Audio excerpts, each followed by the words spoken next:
Okay, today we're here with Barney, and this is his Roadmap to Success video. His guardians contacted us to talk about, he had been doing a lot of resource guarding, so he was guarding his, primarily his guardian, his female guardian, the wife of a couple, and he would guard her from her husband, from her kids, even her grandkids at times, and he would come running towards them, barking, and just making a big challenge saying, I don't want you to come over here. So the primary reason that they called us was just to make sure he stopped doing that. So we first discussed I have a little bully stick and that's what he's chewing on. We first discussed what kind of rules he had, and he did have a couple of great rules in place. He was already sitting at the door before he could go out the door, and he already actually had a structured eating exercise put in place.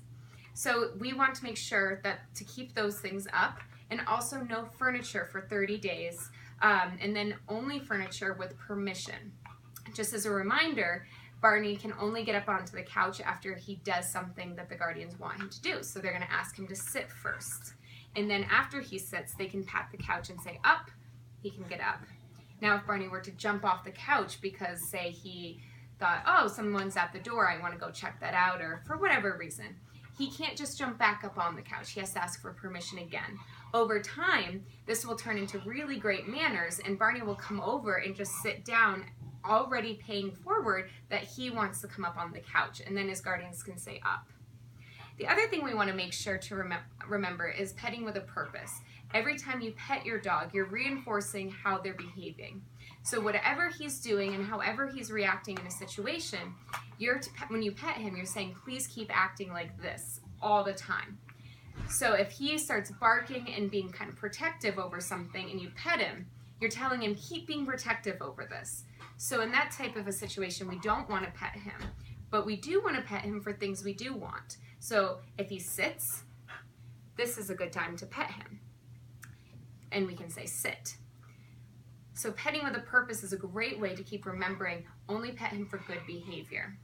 The next thing that we want to make sure to do is I want to reference the guardians to go on Doggone Problems website in the search term and use the leadership exercise and take a look at that. The leadership exercise is a great exercise to work with Barney to help establish him as a follower and to look to his guardians as the leaders.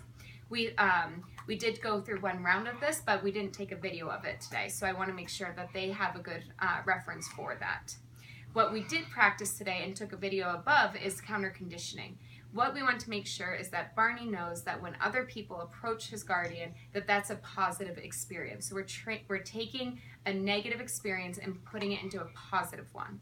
So we're using positive training to help Barney make the association that people approaching her is actually a really wonderful thing. And in fact, he always gets treats for that. So we use some counter conditioning, and you can see the above video for that. The other things that the guardians want to do is make sure that they use the escalating consequences to keep Barney away from the door when guests arrive, and to disagree with him, especially if their grandkids are coming over. One of their grandkids is quite young and can't disagree with Barney very well by himself yet. So what the guardians can do is stand in front of their young grandson, and actually use the escalating consequences to have Barney back away and respect the child's space. That way, Barney starts to learn to be respectful of all of their grandchildren, and that would be Barney's roadmap to success.